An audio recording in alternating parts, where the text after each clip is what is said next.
देवतीही बळे धरिला सायासे करोनिया नाश उपाधीचा पूर्व पक्षी धातू धिक्कारिले जन स्वये जनार्दन तेथे झाले तुका म्हणे याशी न चले तातडी तुका म्हणे याशी न चले तातडी अनुभवे गुढी येईल कळ पूर्व पक्षी धातू धिक्कारिले जन स्वये जनार्दन तेचे झाले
विठ्ठल विठ्ठल स्थळी प्राप्त प्रसंगी सालाबादप्रमाणे चालू असलेला हा 5 दिवसाचा सुंदरसा उत्सव ज्ञानाई वारकरी शिक्षण संस्थेच्या वतीने संस्थेचे अध्यक्ष कार्यकारिणी मंडळी सर्व सभासद विद्यार्थी वर्ग साधक मंडळी संत महंत उपस्थित असणारे सर्व श्रोतृवर्ग अन्नदाते या कार्याला अनेक प्रकारे मदत करणारा सर्व असणारा हा संघ एकत्रित येऊन परमार्थिक मार्गाची एक सुंदरशी साधना करून आपल्या सुरस्वरूपाच्या स्थितीकडे जाण्याचा प्रयत्न करणारा सर्व आपण वारकरी साधनेतली मंडळी सर्वांच्या उपस्थितीमध्ये भगवंताच्या चरणारविंद कीर्तन रूपी वाक्पुष्प सेवा समर्पित करण्याचा योग प्राप्त आहे।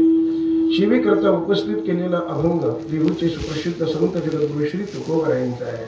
अभंग 3 चरणाचा आहे आणि या 3 चरणाच्या अभंगाच्या द्वारे श्री जगद्गुरु तुकोबराय तुम्हाला सांगतात की स्वये जनार्दन तेची झाले। ज्यांना स्वतः जनार्दन व्हायचं असेल त्यांच्याकरता महाराजांनी या अभंगामध्ये अतिशय सुंदरसे काही साधकी जीवनामध्ये अतिशय महत्त्वाचे काही उपाय आहेत। ते उपाय महाराजांनी सांगितलेले आहेत की ज्यांना स्वये जनार्दन व्हायचं असेल त्याच्याकरता महाराज म्हणतात आपल्या जीवनामध्ये सायास असण्याची गरज आहे, आपल्या जीवनामध्ये बळ असण्याची गरज आहे। म्हणजे देव धरण्याकरता देव होण्याकरता महाराजांनी सांगितलं बळ असावं, सायास असावे, उपाधीचा नाश करावा, पूर्व पक्षामध्ये धातूचा धिक्कार करावा, जनाचा धिक्कार करावा। या 5 गोष्टी ज्यांच्या जीवनामध्ये यथायोग्य होऊ शकतात तो स्वतः जनार्दन होऊ शकतो। म्हणून देव तिही बळी धरिला सायाशे करून या नाश उपाधिका पूर्व पक्षी धातू धिक्कारिले जन स्वये जनार्दन तेचे झाले. स्वतः जनार्दन होता येतं. म्हणून अशा पद्धतीने जनार्दन होण्याच्या नादी लागणारी मंडळी, प्रयत्न करणारी जी मंडळी आहेत, त्यांच्याकरता महाराज सांगतात की तुम्ही थोडसा धीर धरा, थोडीशी साधना करताना व्यवस्थित साधना करा. एकदम तुम्हाला अनुभव येणार नाही, पण एक दिवस अनुभवापर्यंत तुम्ही पोहोचल्याशिवाय राहणार नाही. त्याकरता तातडी करून चालणार नाही. म्हणून तू का म्हणे अशी न चले तातडी अनुभवे गोडी येईल कळो पूर्वपक्षी धातू धिक्कारिले जन स्वये जनार्दन तेचे झाले. असा या अभंगाचा शब्दशः अर्थ मी आपल्या पुढे मांडलेला आहे.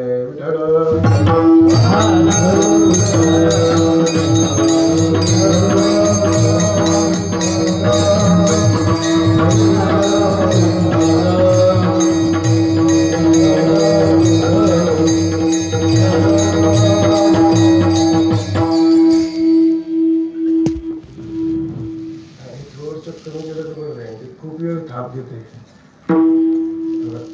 थोडस कमी केलं तर बरं राहील. म्हणजे थोडं थाप म्हणजे थापच ऐकू येते, मग लांबत नाही.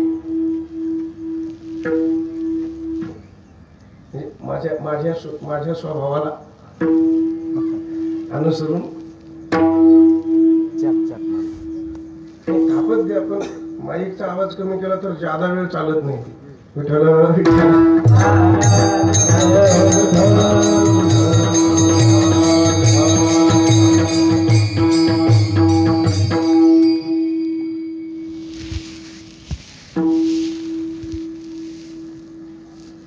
देवती ही वळे धरिला सायासे.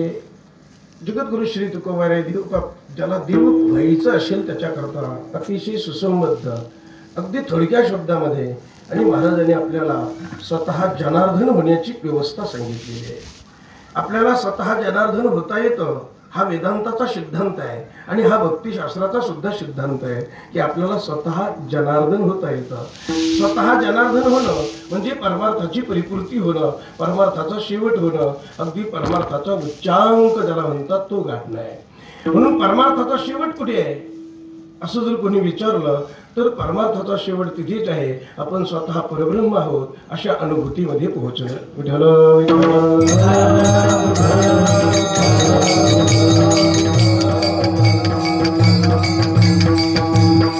सगळे संत या अनुभूतीपर्यंत जाऊन पोहोचले. जे तिथे जाऊन पोहोचले ते त्या मस्तीमध्ये मस्त आहे. सगळ्या संतांचा विचार केला तर ज्ञानोबाराय, तुकोबाराय, नाथ महाराज ही सगळी संत मंडळी अनुभवापर्यंत जाऊन पोहोचले. नाथ महाराज म्हणतात आम्ही सगळेजण परमार्थ करतो, पण परमार्थ करत असताना आम्ही तिथे पोहोचलो पाहिजे. मी माझ्या परमार्थाचे एकदम तुम्हाला पराकाष्ठा सांगतो की आम्ही तिथे जाऊन पोहोचलो, म्हणून आम्ही अनुभवाला जाऊन पोहोचलो आणि आम्ही अनुभव रूप होऊन गेलो. बस बोलायला शिल्लक राहिलो नाही. नाथांचा असा गूढ अनुभव आहे. पाहता पाहणे गेले ते शोधून,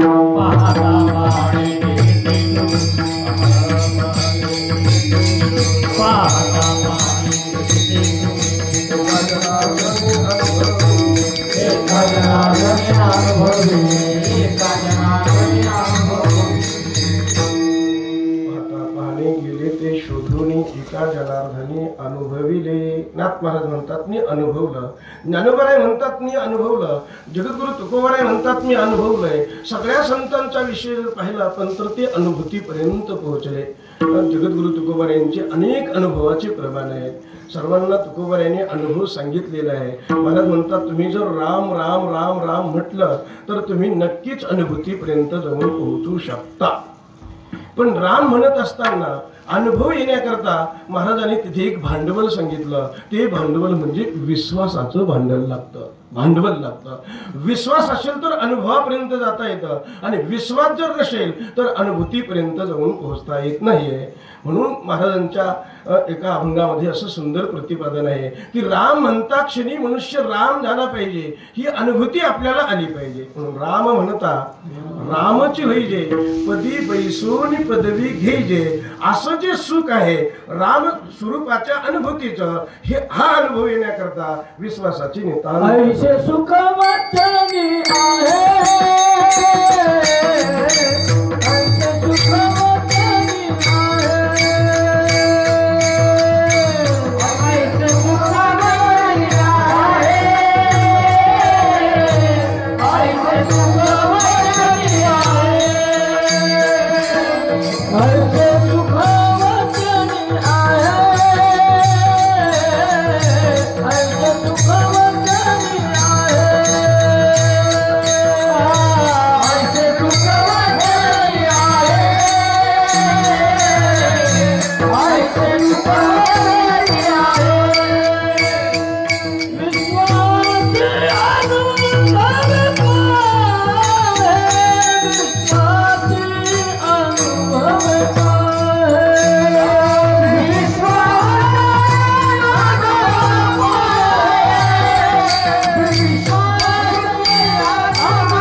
अतिशय सुखवचनी आहे. महाराज म्हणतात विश्वासी अनुभव पाहे. आपल्या जीवनामध्ये त्या सुखाचा अनुभव येण्याकरता विश्वास पाहिजे. त्या विश्वासाला दुसरा शब्द आहे भाव. अंतःकरणामध्ये अतिशय शुद्ध भावना पाहिजे. भावनेशिवाय अर्थात विश्वासाशिवाय आपल्याला रामरसाचा अनुभव येणार नाही, ती अनुभूती येणार नाही. आता आपल्याला विश्वास आपल्या जीवनामध्ये, भावना आपल्या जीवनामध्ये प्राप्त झाली पाहिजे. म्हणून भावना प्राप्त होण्याच्या अगोदर आपल्याकडे अनुतापाची गरज आहे.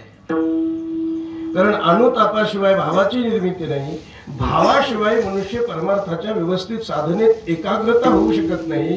आणि एकाग्रता जर नाही झाली तर अनुभूतीपर्यंत जाऊ शकत नाही. अनुतापाविना भाव कैसा राहे.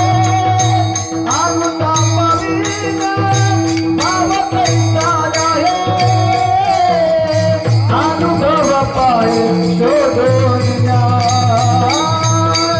अनुभव पाए शोधून ज्ञान. अनुतापाविना भाव कैसा राहे. अनुतापाविना भाव कैसा राहे. अनुभव पाए शोधून ज्ञान. अनुभव पाए शोधून ज्ञान. अनुतापाविना भाव कैसा राहे, अनुभवे पाहे शोधून या. म्हणजे आपण आपला क्रम लक्षात घ्या. आपण अनुभवाकडे चाललेलो आहोत, पण अनुभूती येण्याकरता अगोदर आपल्या जीवनामध्ये विश्वासाची गरज आहे. विश्वास म्हणजे शुद्ध भावाची गरज आहे. आता भाव प्राप्त होण्याकरता अनुतापाची गरज आहे. आम्ही कीर्तनाला आलेलो आहोत, पण अनुतापही नाही, भावही नाही. या दोन्ही गोष्टी जर नसतील तर पुढचा आमचा प्रवेशच होणार नाही. आपण मागं चाललो चिंतन करता करता की आपल्याला पाहता पाहणे गेले ते शोधू नये. आपल्याला अनुभूतीपर्यंत जर जायचं असेल तर शुद्ध भावाची गरज आहे. आणि शुद्ध भाव निर्माण व्हायचा असेल तर अनुतापाची गरज आहे. अनुताप म्हणजे अनु म्हणजे पाठीमागून, ताप म्हणजे ताप. ताप म्हणजे सर्वांना माहित आहे. बऱ्याच लोकांना ताप होतो आणि ताप झाल्यावर त्याला वैताग होतो, अनुताप नाही होत. ताप म्हणजे त्रिविध ताप. त्रिविध तापाने जग असं पिछडलेलं आहे. त्रिविध तापाने जग दुःखित आहे. म्हणून त्रिविध ताप आपल्या जीवनामध्ये नेहमी आपल्याला होतात. आणि या त्रिविध तापाची निवृत्ती झाली पाहिजे. अशा प्रकारचं आपल्या जीवनामध्ये अनुतापाची व्यवस्था झाली पाहिजे की हे सगळे दुःख आपले निवृत्त झाले पाहिजे असं वाटलं पाहिजे. नाथ महाराज म्हणतात असा अनुताप माणसाला झाला पाहिजे. कसा अनुताप झाला पाहिजे? नाथ महाराजांनी चिरंजीव पदामध्ये सांगितलेलं आहे. चिरंजीव पद पावावयासी अनुपाय नाही साधकाशी किंचित बोलो. कळण्याकरता तुम्हाला मी सांगतो की तुम्हाला अनुताप झाला पाहिजे. काय अनुताप झाला पाहिजे? ऐसा अनुताप लाता. ऐसा म्हणजे कैसा? म्हणे नरदेह किमर्थ निर्मिला तो म्या विषय स्वार्थी लाविला. तिथा परमार्थ हातीचा गेला करी वहिला विचार हा. की मी कशा करता जन्माला आलेलो आहे, मी इथे किती दिवस राहणार आहे, मी गेल्यानंतर कुठे जाणार आहे, मला हे जे दुःख होतं हे का होतंय, अशा प्रकारच्या विचाराला सुरुवात केली पाहिजे. आणि अशा विचाराला सुरुवात करणं म्हणजे अनुताप म्हणतात. आणि असा अनुताप झाला की आपल्याला मरण येणार आहे, आपल्याला मरण येणार आहे असं वाटायला लागलं की माणसाला अनुताप होतो. आणि असा अनुताप होणं म्हणजे वैराग्याची उत्पत्ती आहे. विठ्ठल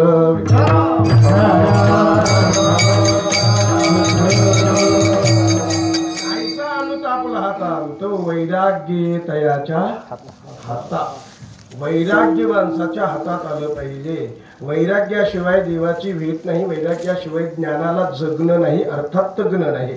वैराग्याशिवाय मनुष्याच्या परमार्थाला फल मिळणार नाही. म्हणून जीवनामध्ये वैराग्याची नितांत गरज आहे. अर्थात अनुभूतीकडे आपल्याला जायचंय ना, तर मग आपल्याला सुरुवात वैराग्यापासूनच केली पाहिजे, अनुतापापासून केली पाहिजे. अशा क्रमाक्रमाने आपण पुढे गेलं म्हणजे अनुभवापर्यंत गेल्याशिवाय राहणार नाही.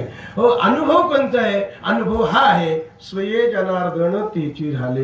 ही महावाक्य आहे बरं का. अतिशय सुसंबद्ध जगद्गुरु तुकोबार यांचं हे महावाक्य आहे की स्वतः माणसाला जनार्दन होता येतं, म्हणजे जनार्दन होता म्हणजे परब्रह्म होता येतं. अशा पद्धतीची व्यवस्था जशी वेदांत शास्त्राने केलेली आहे तशी भक्ती शास्त्राने सुद्धा ही व्यवस्था आपल्याला सांगितलेलीच आहे. म्हणून स्वतः आपल्याला जनार्दन व्हायचे असेल तर आपल्याला वैराग्य झालं पाहिजे, अनुताप झाला पाहिजे, मग भाव निर्मिती झाली पाहिजे. त्या भावाला अतिशय स्वच्छता, अतिशय निर्मळता पाहिजे आणि अतिस्वच्छ भावाने परमार्थ केला पाहिजे, म्हणजे आपल्याला स्वतः जनार्दन होता येतं. याकरता आपल्याकडे जे बळ पाहिजे हे वैराग्याचं बळ पाहिजे, वैराग्याच्या आधारे भावाचं बळ पाहिजे. विठ्ठल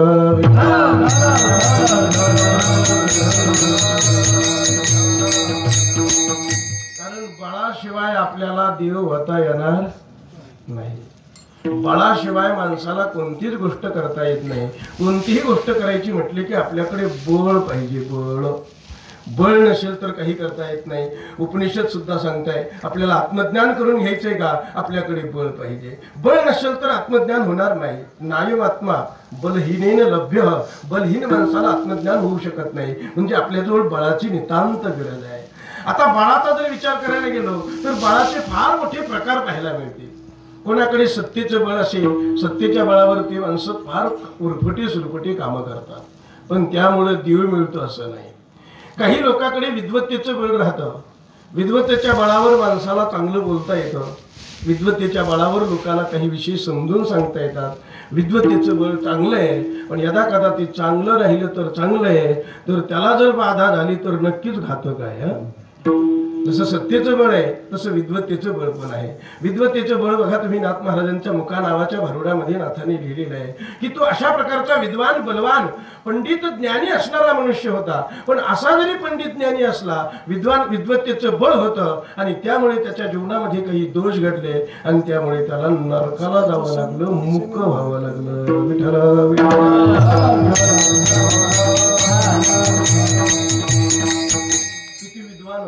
होतो पंडित महाज्ञानी, दशग्रंथी, शिवशास्त्र पुराणी, चारी वेद मुखोद्गतवाणी, पण त्या बळाला धोका झाला, गर्वामध्ये झाली सर्व हानी. हे विद्वत्तेचं बळ आहे. सत्तेचं बळ तर तुम्हाला माहितच आहे, याच्यामध्ये कितीतरी धोके आहेत. विद्वत्तेचं बळ सुद्धा माणसाला धोका देऊन जातं, जन्ममरणाची परंपरा चालवायला लावतं, परमार्थाच्या यथार्थ अनुभूतीपासून दूर ठेवतं. म्हणून माणसाने विद्वान होत जाऊ नये, आणि झालं तर विद्या विनयेन शोभते, अति नम्र झाला पाहिजे. हो, त्यावेळेस त्याला भगवत दर्शन होतं, अनुभूती येते. म्हणून विद्या पचवणं सोपी गोष्ट नाही. बरेच लोक विद्वान होतात पण त्यांना ती पचवता येत नाही. चला, विद्या धन महत्वाचं धन आहे. विद्वत्तेचं एक बळ आहे. विद्वत्तेच्या बळावर माणसाला खूप काही करता येतं. विद्वत्तेच्या बळावर समाज कॅच करता येतो. विद्वत्तेच्या बळावर पैसा मिळवता येतो. विद्वत्तेच्या बळामध्ये राजाकडून मान मिळवता येतो. किती मोठे कामं होतात. विद्वान म्हणजे राजाला पूजनीय असतं की नाही. विद्वत्पंच नृपत्पंच नैव तुल्यम कदाचन, स्वदेशे पूज्यते राजा, विद्वान सर्वत्र पूज्यते. म्हणजे विद्वानाचं फार मोठी सत्ता असते, फार मोठं बळ असतं, विद्वानाची फार मोठी किंमत असते, विद्वान महत्वाचा असतो. तरी पण त्याला जर गची बाधा झाली तर अधोगतीला जावं लागतं. विद्वत्तेचं बळ ठीक आहे. काही माणसाकडे आणखी बुद्धिमत्तेचं बळ राहतं. त्या बुद्धीच्या बळावर ते बरेच खेळ करू शकतात. बुद्धीच्या बळावर फिरवी करू शकतात. बुद्धीच्या बळाने खरं असलं तर खोटं करून दाखवतात.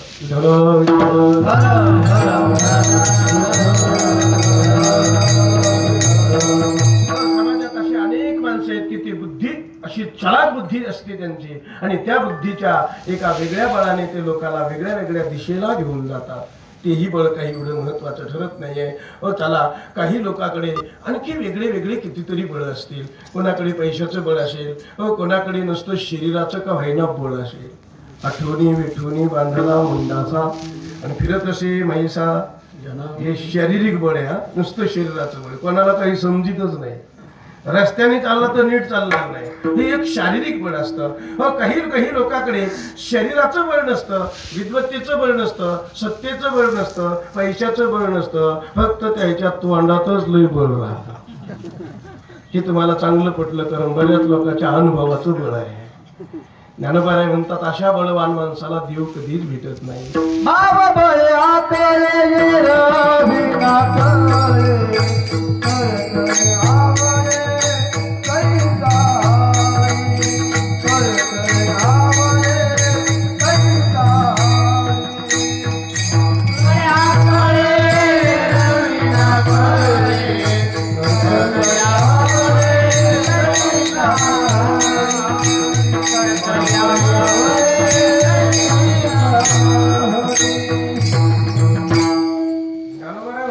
तोंडबळावाल्याला देव भेटत नाही असं प्रमाण सांगितलं. अनंत वाचाळ बरळती बरळ त्या कैशीनी गोपाळ पावे हरी तेशे बोलवरी वाचा बळे वायाची.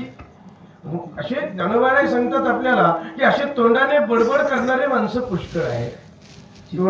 ते ठाव जिवे सकळ शास्त्राचा सराव ऐशे कोणी जन्म गाव करून पहिले. वा विठ्ठल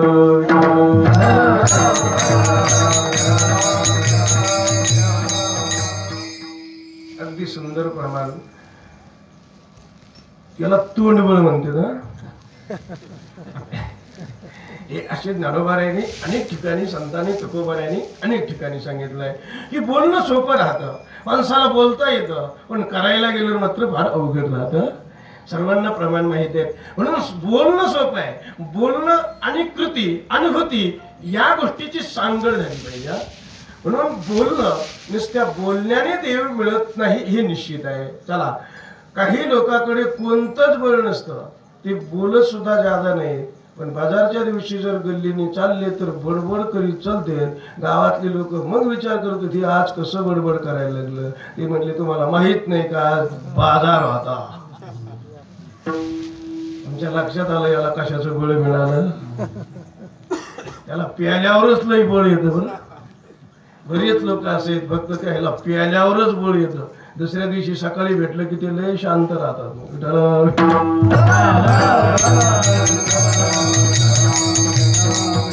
त्यांचं ते व्यसनाचं बळ झालं. व्यसनाच्या बळावर बरेच माणसं बरेच काही कुटाने करून बसतात. व्यसन माणसाने कधी करीत जाऊ नये आणि व्यसनाच्या बळावर काही फालतू कामं कधीच करू नये. व्यसनाचं बळ हे तेवढ्यापुरतं राहतं. जोपर्यंत व्यसनाची वस्तू आहे तोपर्यंत ती नशा राहते. एकदा ते बळ निघून गेलं की त्या माणसाला काही सुधरतच नाही. बरं, कारण माणसं शांत आणि सुखाने झोप येण्याकरता दारूचं व्यसन करतात, पण एकदा उठल्यानंतर त्या याच्यासारखी विक्षिप्त माणसं दुसरे कोणीच नसतात. म्हणून ती विक्षेपता जाण्याकरता ते व्यसन करतात, पण त्यामुळे हजारो पटीने विक्षेपता वाढून जाते. हे झालं अशा पद्धतीने व्यसनाचं बळ. अशा बळाचा जर अभ्यास विचार केला आपण तर भरपूर आपल्याला बळ पाहायला मिळते. पण आपल्या जीवनामध्ये आपल्याला परमार्थाचा अनुभव घ्यायचा आहे. सये जनार्दन आपल्याला तिथे जायचंय. आपल्याला जर तिथे जायचं असेल तर आपल्याकडे कोणतं बळ पाहिजे. मी अगोदर त्या व्यवस्थित व्याख्यान चिंतन केलं की आपल्या जीवनामध्ये अतिशय महत्वाचा विवेक वैराग्याची जी गरज आहे आणि त्या वैराग्याला शुद्ध भावनेचं बळ असावं, म्हणजे विवेकाचं बळ असावं व वैराग्याचं बळ असावं आणि त्याला शुद्ध भावनेचं बळ असावं. या दोन्ही तिन्ही भावनेचे प्रमाण सापडतील, बळाचे प्रमाण सापडतात. आणि या दोन्ही तिन्ही बळाचा विवेक ज्याच्या जीवनामध्ये व्यवस्थित असेल त्याच्या जीवनात खरं बळ आहे आणि त्याच बलवानाला देव धरता येतो.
सुंदर बळ आहे.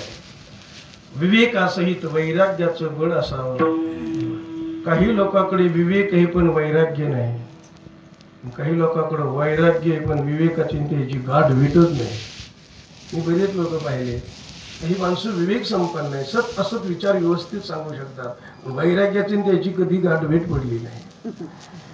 काही लोक इतके वैराग्यवान आहेत, त्याचं वैराग्यच आडदाड आहे, विवेकाची त्याची गाठभेटच नाही. काय करावं काय नाही करावं, विवेक कसा असावा, सत असत विचार कसा असावा याची त्यांच्याशी संबंध येत नाही.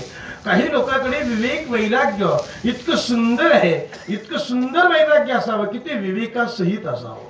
म्हणजे विचारासहित वैराग्य, योग्य अयोग्याचा निवाडा करून योग्य ग्रहण करणं, अयोग्याचा त्याग करणं, अशा पद्धतीचा जो विवेक असतो त्या विवेकानंतर माणसाला वैराग्य व्हावं.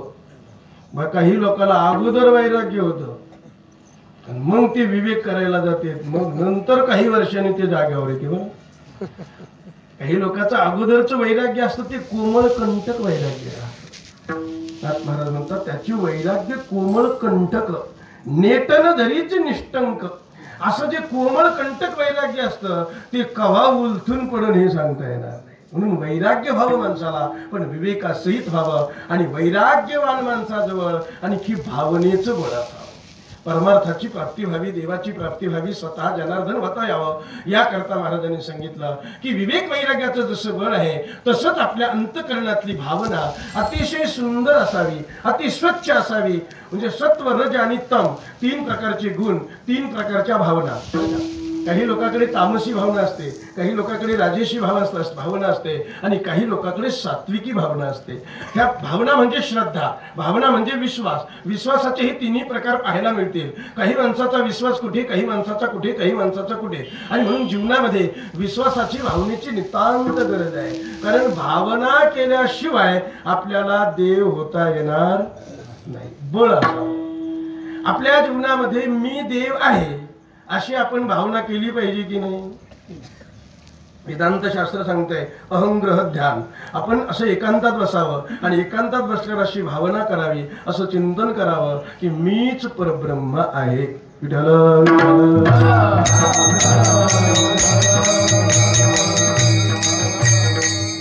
एखाद्या माणसाचं नाव राहतं काहीतरी, शामराव त्याचं नाव आहे, त्याला नाव घेतलं आपण, ते म्हणतो शामराव. आपण म्हटलं तुम्हीच शामराव, तो म्हणतो मीच शामराव. आपण त्याला म्हटलं तू देव आहे, काय म्हणेल, कबूल होईल? मी देव कसा असा प्रश्न येईल. मी देव आहे हे ते कबूलच होणार नाही. बघा, शामराव नसताना तो शामराव म्हणून घ्यायला घाबरत नाही, आणि देव असताना त्याला देव म्हटलं तर तो म्हणतो मी देव कसा. किती सुंदर विचार आहे. असलेल्यालाच आपण कबूल व्हायला तयार नाही, आणि नसलेलं हे ते मात्र आवर्जून मानून घेतलं, त्यामुळे आपली फसवणूक झाली. आपण अडचणीत आलो, आपण प्रतिबंधात आलो, आणि अनेक प्रतिबंधामुळे आपल्या जीवनामध्ये ती व्यवस्था होत नाहीये. चला, म्हणून आपल्या जीवनामध्ये भावनेची नितांत गरज आहे की मीच परब्रह्म आहे. आपण परब्रह्म होऊ शकतो असा शास्त्राचा जर सिद्धांत आहे. ज्ञानोबारायांचे एक सुंदर प्रमाण आहे. ज्ञानोबाराय म्हणतात आपण जर स्वयं परब्रह्म नसेल तर मी दिव्य येईन. म्हणते दिव्य. ज्ञानदेव म्हणे घेईन मी दिव्य. ज्ञानेश्वर महाराज म्हणतात मी दिव्य घेऊन दाखवेन तुम्हाला. जर आपण स्वयं परब्रह्म नसेल तर. तुम्ही म्हणत असाल नाही तर मग मी दिव्य घ्यायला तयार आहे. बघा, ज्ञानोबारायासारख्याने असं बोलावं की मी अलौकिक काहीतरी करून दाखवेन तुम्हाला, म्हणून आपण स्वयं परब्रह्म आहोत अशी ज्ञानोबारायाची साक्षी आहे, अशी तुकोबारायाची साक्षी आहे, अशा सगळ्या संतांची साक्षी आहे, अशी नाथ महाराजाची साक्षी आहे. नाथ महाराज म्हणतात आपण जर सुंदरसा संशय विरहित परमार्थ केला तर निश्चित आपण परब्रह्म रूप होतो, हरी रूप होतो. फक्त होया हरी रूप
संशय निश्चयशी होय हरिरूप संशय. असंभावना विपरीत भावना वेदांतातले संशय. अनेक संशय आहेत. संशय फार बेकार आहेत. संशय आत्मा विनश्यती. संशयामध्ये आपण परमात्मा असताना आपल्याला परमात्मा वाटत नाही, ब्रह्म वाटत नाहीये, हा आपल्याला संशय आडवा येतो. आता आपण या संशयाचं अर्थात संशय जाणं म्हणजे निश्चय होणं, आणि निश्चय होणं म्हणजे ते एक निश्चयाचं बळ आहे, आणि निश्चयाचं बळ म्हणजे देव होणं. निश्चयाचे बळ आणि तुका म्हणे त्याची फळ. जो निश्चय असेल तो फळ आपल्याला नक्कीच मिळतं. जो माणूस जसा निश्चय करेल तसं तसं त्याला फळ मिळतं. मग आपण जर परब्रह्म आहे असं शास्त्र सांगतंय तर आपण असा निश्चय करायला काय हरकत आहे की मीच परब्रह्म आहे, मीच परब्रह्म आहे असं सारखं मनन करीत जावं, असं सारखं निधिध्यासन करावं, आणि याचं फळ आपल्याला याच निश्चयाने असं सुंदर मिळतंय, आणि याच बळाने आपण देव धरतो. म्हणून देव मिळवणं आपण असं चिंतन करत आलो की देव एका बळाने मिळतो आपल्याला, ते निश्चयाचं बळ असावं. पण त्याच्यामध्ये विवेक, वैराग्यादी आणि भावना या सर्व गोष्टी सुसंबद्ध असाव्यात, आणि ह्या सुसंबद्ध असून दृढ निश्चय व्हावा. एकदा निश्चय झाला रे झाला की आपल्याला देव मिळाला. देवती ही बळे, या बळाने देव मिळतो. आपला विषय चाललाय देव मिळण्याकरता बळ अपेक्षित आहे. आता समाजात जर आपण पाहू गेलो तर काही काही माणसं असे आहेत की ते देव मानायलाच तयार नाही, तर त्यांना देव धरायची गरजच नाही, आणि त्यांच्याकडे बळही ठेवण्याची गरज. देवच मानत नाही. एक वर्ग असाही देव मानत नाही, एक वर्ग असाही देव मानतो. समाजात जर आपण विचार केला तर देव मानणारा वर्ग जादा आहे का देव न मानणारा जादा आहे? आपापल्या बुद्धीने थोडा विचार करा. म्हणजे देवाला मानणारे लोक जादा आहेत का देवाला न मानणारे लोक जादा आहेत? असं वाटतं आपल्याला. बरोबर आहे, तुमचं उत्तर बरोबर आहे. कारण देवाला मानणारा वर्ग फार मोठा आहे. फक्त देव मानत असताना वेगळ्या वेगळ्याला देवाला तो मानित असेल. कोणी महादेवाला मानेल, कोणी विष्णूला मानेल, हरी हर हे दोन मुख्य अशा प्रकारचं आपला प्रवाह आहे. व त्याच्यानंतर कोणी ब्रह्मदेवाला मानेल, व तिथे पुढे खाली खाली खाली खाली सगळे देवाचा विचार. मग कोणी गणपतीला मानेल, कोणी देवीला मानेल, कोणी सूर्याला मानेल, कोणी कोणाला मानेल, कोणी गोमातेला मानेल, कोणी पृथ्वी मातेला मानेल, कोणी भारत मातेला. हे सगळं देव मानण्याचा प्रकार आहे. म्हणून माणसं जी आहेत ते बहुअंशी देवाला मानणारेच आहेत. देव न मानणारा वर्ग फार कमी आहे. आपल्यासारखे काही काही माणसं आपण असे आहेत, आपण मधीच आहेत. काही काही माणसं दृढ विचारावर नाही. एखादा महात्मा, एखादा माणूस जर आला आणि त्याने देव नाही अशा प्रकारची सिद्धी करण्याकरता खूप प्रयत्न केला आणि खूप मोठं सुंदर व्याख्यान दिलं, सगळ्या लोकांनी ऐकलं आणि म्हटले त्यांनी सांगितलं देव नाही, देव नाही अशी त्यांनी सिद्धी करून दिले. जाणारे लोक व्याख्यान ऐकून वाटाने चालले, म्हणायला लागले जाऊ द्या, तो नाही म्हणतो ना, नसा नका, आपल्याला काही घेणं देणं नाही. असे माणसं विचार करीत असतात. दुसऱ्या दिवशी एखादा व्याख्याता आला, त्यांनी देवाची सिद्धी करण्याचा 100% प्रयत्न केला. मग आपण रस्त्याने चालल्यावर म्हणायला लागलं आजचा महाराज हुशार होता, त्यांनी देव आहे असं सिद्धी केली, असा नका, आपलं काही बिघडत नाही. म्हणजे असला तरी काही नाही आणि नसला तरी काही नाही, अशा माणसाचं काहीच होत नाही.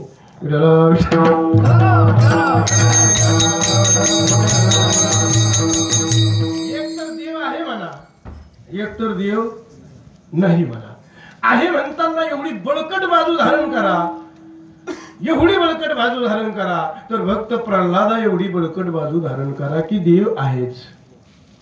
नाही म्हणताना एवढी बळकट बाजू धारण करा की त्याच्या बापा एवढी धारण करा की देवाचं नावच घेऊ द्यायचं नाही, एवढी बाजू धारण करा. एक तर हिरण्यकश्यप व्हा, नाही तर प्रल्हाद व्हा, मधीच राहू नका. मधल्या माणसाचा जिथं तिथं घोटाळाच घोटाळा. मधल्या लोकांना काही सुधरतच नाही. आहे की नाही? आता दुष्काळ पडला, गरीबही मजेत आहेत, नेते मजेत असेल.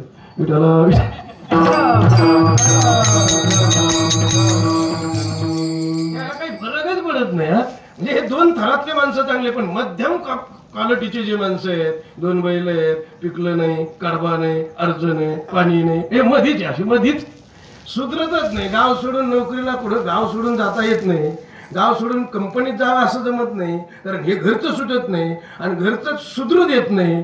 बाहेर जावं तर घरचं सुटत नाही आणि घरचं करावं तर सुधरत नाही, काही मिळत बसत नाही. मध्यम कॅपॅसिटी. पण मधल्या माणसाचं काही गरज नसतं. आपण कुठल्या तरी दृढ विश्वासावर जावं. एक तर देव आहे एवढा दृढ विश्वास व्हावा. भक्त प्रल्हादासारखं बोल असावं की देव आहे. बाप म्हणतो देव नाही, पोरग म्हणतो देव आहे. बाप म्हणतो देवाचं नाव घेऊ नका. गावोगाव दौंड्या पिटून सांगत होता की नाव घेऊन देवाचे हे ब्रीद हिरण्यकश्यपूचे. असा विरोध करणारा तो हिरण्यकश्यप देव नाही, देव नाही, मीच देव आहे. आता मी अगोदर सांगत होतो मीच देव आहे आणि तोही म्हणायला लागला मीच देव आहे. दोन्हीत फरक आहे का? सारखंच आहे.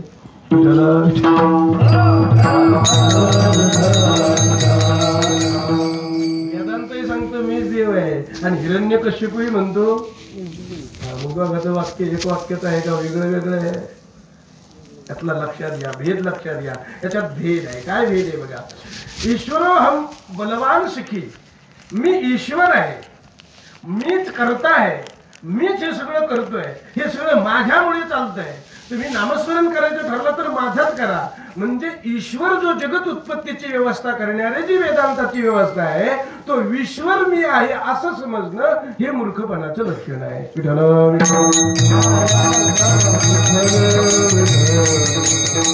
वेदांत सांगतो तुम्ही ईश्वर नाही होत, तुम्ही ब्रह्म होता. काय होता? म्हणजे मी देव आहे. आपण ब्रह्मस्वरूपाचा विचार केला की मी परब्रह्म आहे हे निश्चित आहे. पण ईश्वराचा विचार जर केला तर आपण ते होऊ शकत नाही. आणि म्हणून कोणीही गोपाल कृष्ण होण्याचा प्रयत्न करू नये. विठ्ठल विठ्ठल. गोपाल कृष्ण म्हणजे गोपालाने जशा जशा लीला केल्या तशा तशा मी कृष्ण आहे म्हणला असे काही लोक म्हणतात. मी कृष्ण आहे आणि म्हणून कृष्णाने ज्या लीला केल्या तुम्ही ते पद अभिलाषू नये. महाराजांचं एक प्रमाण आहे की विठोबाचं पद जे कोणी अभिलाषा माझ्या विठोबाचं पद जो अभिलाषी, माझ्या विठोबाचं पद जो अभिलाषी.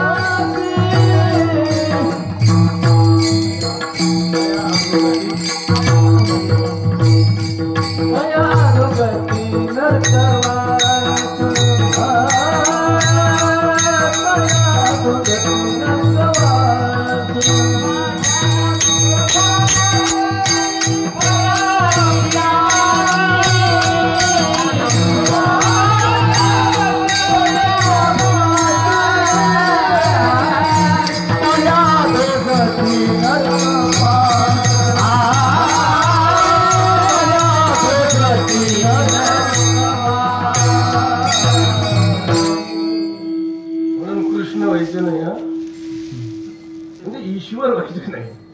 व्हायचंय आपल्याला परब्रह्म व्हायचंय. आपला विषय चाललेला आहे की अशा पद्धतीने कट्टरता जीवनात आली पाहिजे. भावनेचं अतिश्रद्धेचं बळ असावं. एक हो म्हणतो, एक नाही म्हणतो. हो आणि नाही, आहे आणि नाही या दोघाचा संघर्ष झाला म्हणजे देव प्रगट होत असतो. आहे नाहीचा संघर्ष झाल्याशिवाय देव प्रगट होणार नाही. त्या हिरण्यकश्यपूच्या प्रल्हादाच्या उदाहरणात हेच आपण शिकून घ्या की आहे नाहीचा संघर्ष आहे. आहे म्हणणारा नाही म्हणणारा अति वेगाने नाही म्हणतोय, आहे म्हणणारा अति वेगाने सांगतोय देव आहे. सर्व ठिकाणी भरून उरलेला आहे. ह्या खांबामध्ये आहे. त्याला राग आला, लाथ मारली आणि भगवान तिथे प्रगट झाले. खांबावरी लाथ मारिली दुर्जन संगीतारायण प्रकटला, संगीतारायण प्रकटला. खांबावरी लाथ मारिली दुर्जन संगीतारायण प्रकटला, संगीतारायण प्रकटला. खांबावरी लाथ मारिली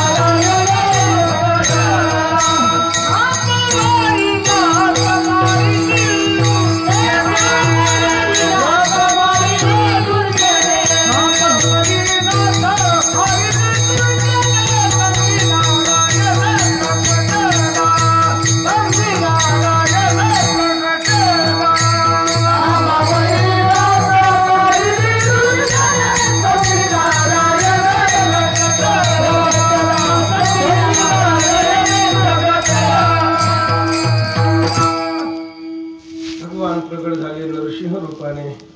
हिरण्यकश्यपूला पहिलं उचललं का प्रल्हादाला? हिरण्यकश्यपूला. नाही म्हणणाराला का आहे म्हणणाराला? किती देवाचं प्रेम हे नाही म्हणणारावर पहिलं उचललं हिरण्यकश्यपूला आपल्या मांडीवर घेतलं. कोणाला? नाही म्हणणाराला का आहे म्हणणाराला? नाही म्हणणाराला मांडीवर घेतलं. किती मजा आहे हा. आहे म्हणणारा बाजूला होता. नाही म्हणायचं असलं तर एवढ्या वेगात म्हणा, हिरण्यकश्यपूसारखं म्हणा. येतोय तो काय नाही म्हणतो आहे बघ, प्रत्यक्ष दिसतोय तो. पण अशा पद्धतीने नाही म्हणणाराचं पोट फाटलं आणि अशा पद्धतीने त्याला सुंदरशी गती मिळाली. नाही म्हणणाराचं कल्याण झालं. नंतर आहे म्हणणारा जवळ आला. कपिकुळा उद्धारीने मुक्त केले राक्षसा. उद्धारीने मुक्त केले राक्षसा. नाम चांगले चांगले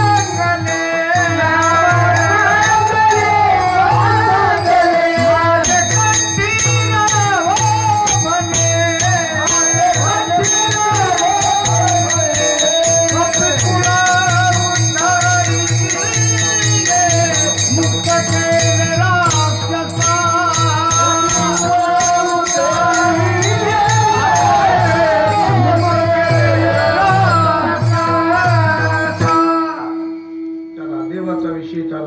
आहे म्हणा नाही म्हणा. नाही म्हणत असताना अति जोराने म्हणा, देव तुमच्या पुढे उभा राहील. आहे म्हटलं तरी अति भावनेने म्हणा, देव तुमच्या पुढे राहील, तुम्हाला आनंद देईल, तुमच्या घरी काम करेल, सगळं काही करेल. म्हणून देव आहे म्हणा. आहे म्हणण्याच्या भावनेने देव मिळत असतो, नक्कीच मिळत असतो. म्हणून अति भावनेचं आमच्याकडे बळाची निश्चित गरज आहे. म्हणून देव आहे नाही म्हणण्याचा मी विचार आपल्या पुढे सांगितला. काही मंडळी देव मानत नाही. देव न मानल्यामुळे त्यांच्याही जीवनामध्ये या जगताच्या व्यवस्थेचा विचार फारसा त्यांना परिपूर्णतेने करता येत नाही. म्हणून देवाचं अस्तित्व स्वीकारलं पाहिजे. सगळ्या संतांनी स्वीकारलेलं आहे. अति महत्वाचा विषय आहे, शास्त्राने स्वीकारलेला आहे. म्हणून एक वर्ग देव नाही आहे नाही म्हणत याचा विचार करत केला. एक नाही म्हणतो, एक आहे म्हणतो. आहे म्हणणारी मंडळी आपण सगळेजण आहोत, पण तरीही पण आपल्याला आपल्याजवळ बळ नसल्यामुळे तो आपल्याला भेटत नाही. आपण सगळे देव आहेच म्हणणारे म्हणतो, आहेत आपण, पण आपल्याला तो भेटत नाही. का भेटत नाही? आपल्याजवळ बळ नाही. म्हणून तुकोबाराय आपल्याला सांगायला लागले, आपल्याला जर देव मिळवायचा असेल तर आपल्याकडे बळाची गरज आहे. त्या बळाने देव आपल्याला धरता येतो. ठीक नाही? भावनेचं बळ, श्रद्धेचं बळ, मी सगळ्या बळाचा थोडा विचार केला आणि अशा पद्धतीच्या बळाची गरज आहे. बळ असेल तर देव नक्कीच मिळेल. म्हणून देव धरला जातो, देव नक्कीच धरला जातो. त्या जनाबाईने देव धरलेला आहे. आता देव धरण्याचे दोन प्रकार बघा. एक सगुण रूपाने देव धरला जातो आणि एक निर्गुण रूपाने अनुभूतीत घेता येतो. विठ्ठल विठ्ठल.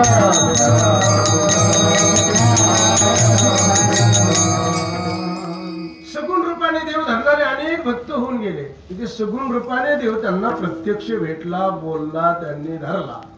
म्हणून जनाबाईने देव धरला. सगळ्यांना प्रमाण माहिती आहे. धरिता दूर गळा बांधून या दूर. भावाच्या बळावर जनाबाईच्या घरी दळायला आलेला देव जनाबाईने पक्का धरला, म्हणजे सगुण देव धरला. अनेक भगवत भक्तांनी सगुण देव धरला, त्यांच्या घरी देव राहिला, त्यांच्या घरी काम करू लागला. त्या भक्तांना देवाने यथार्थ दर्शन दिलं, म्हणून सगुण देवाचा तो विचार आला.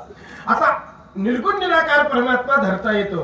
कसा धरता येतो? ह्या स्वस्वरूपाचा विचार करूनच धरता येतो. आत्मस्वरूपाचा विचार करूनच धरता येतो. ज्ञानोबाराय व्यक्त अव्यक्ताचा विचार सांगताना अशा पद्धतीचा सुंदर विचार हे ज्ञानोबाराय देतात की असे जे काही भक्त आहेत की अव्यक्ताची उपासना करतात आणि तिथे जाऊन ते पोहोचतात.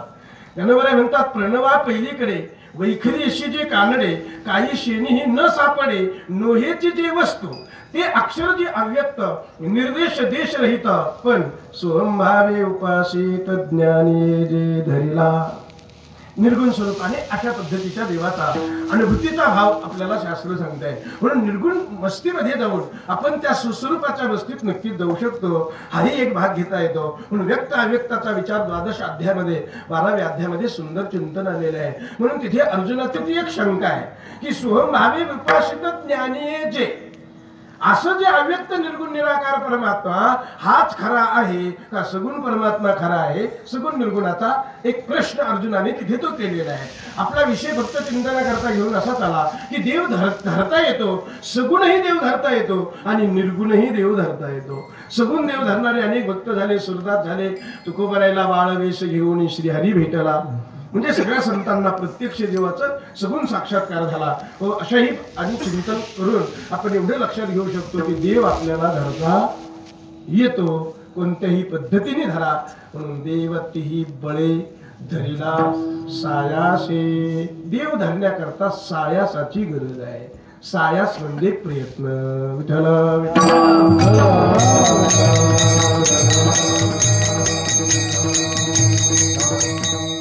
प्रपंचामध्ये जादा प्रयत्न करतात आणि परमार्थ दैवाधीन ठेवतात. सायासे करीसी ब्रह्मज्ञानी करीसी,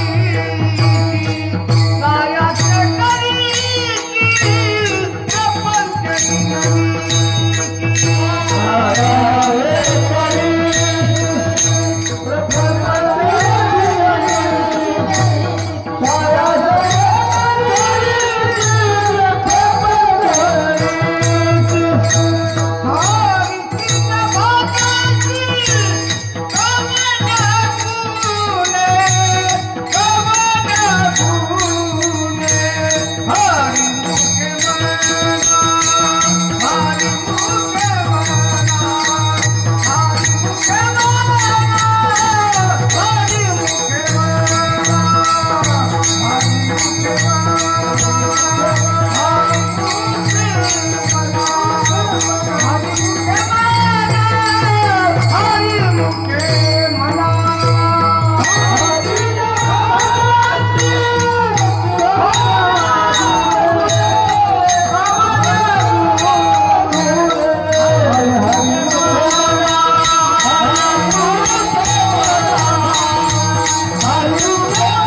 बरेच दैवहत माणसं अशी असतात की ते परमार्थ करीत नाहीत आणि परमार्थ न करून सांगतात की आमच्या दैवातच नाही. तसं चिंतन आपल्याला असं सांगतात. काही काही माणसं आहेत ना, त्यांना विचारलं रात्री कीर्तनाला नाही आले, ते म्हणले यायचं होतं पण पहिलाच दिवस आता जरा आळस केला, जाऊ म्हटलं उद्या. गेला एक दिवस. दुसऱ्या दिवशी का नाही आले हो कीर्तनाला? म्हटलं यायचं होतं कीर्तनाला पण 3 फेजची लाईट येणं, कीर्तन सुरू होणं, एकाच वेळाला आलं, गावाला थोडं पाणी द्यायचं होतं म्हणून थांबलो. गेला दुसरा दिवस. तिसऱ्या दिवशी विचारलं म्हणजे कीर्तनाला का नाही आले? म्हटले काय सांगावं, आज महाराज चांगला येणार होता म्हणजे बुवा वाटा झाला, बायकान पोरण सुरू म्हणजे आम्ही सगळेच जाणार आहे, तुम्ही घर राहा. असं करता करता 4-5 दिवस निघून गेले. पुन्हा महाराजांनी विचारलं तुम्ही एकही दिवस कीर्तनाला नाही आले? त्यांनी सरळ उत्तर दिलं, महाराज त्याला बी नशीबच लागत हो. हरीशीन भजत दैव हत. हत दैव हत म्हणजे मेलेल्या दैवाचे. हत दैव म्हणजे मेलेलं दैव. हे बरे दैव अनुकूल असूनही प्रयत्न करीत नाहीत माणसं. गावात कीर्तन हे चांगलं आहे, कळालं माणसाला कीर्तनाला गेलं पाहिजे, माणसाने प्रयत्न केला पाहिजे, उगाच आळस केला पाहिजे. प्रयत्न करावा. काही तुला सांगून ठेवा मला कीर्तनाला जायचं बरं का, जर झोपलं तर उठून दे, कीर्तनाला जायचंय मला. बायको म्हणली मी तुम्हाला उठीत होते रात्री पण तुम्ही उठलीच नाही. नाही म्हटले मला लयच आळस आलता. आज जर झोपलं तर तोंडावर पाणी फेकलं म्हणे माझ्या. पाणी फेकलं प्रयत्न, याला प्रयत्न म्हणायचा. असं तोंडावर पाणी फेकलं, त्याला जाग आली, चांगला हात तोंड बिन धुतलं, प्रिय झाला आणि कीर्तनात येऊन बसला. आणि बसल्यावरही कीर्तन ऐकायला लागला, झटकेच द्यायला लागला. असे झटकेच घेत होता नसते. याला काय म्हणावं? त्याला प्रयत्न म्हणाले. बरं म्हणजे प्रयत्न करून आलेलं इथे कीर्तनाला, इथं येऊन झटकेचा घ्यायला पण आलं ना. प्रयत्न, याला प्रयत्न म्हणायचं. म्हणजे झोप प्रतिबंध आहे, पण त्या प्रतिबंधावर मात करून कीर्तन ऐकायला येणं याचं नाव आहे प्रयत्न. म्हणजे सायास. बळच आलं पाहिजे माणसाने, बळच कीर्तनाला आलं पाहिजे. येऊ नाही वाटलं तरी आलंच पाहिजे. मित्र म्हणलं चल नंतर जेवण नाही राहत, आलंच पाहिजे.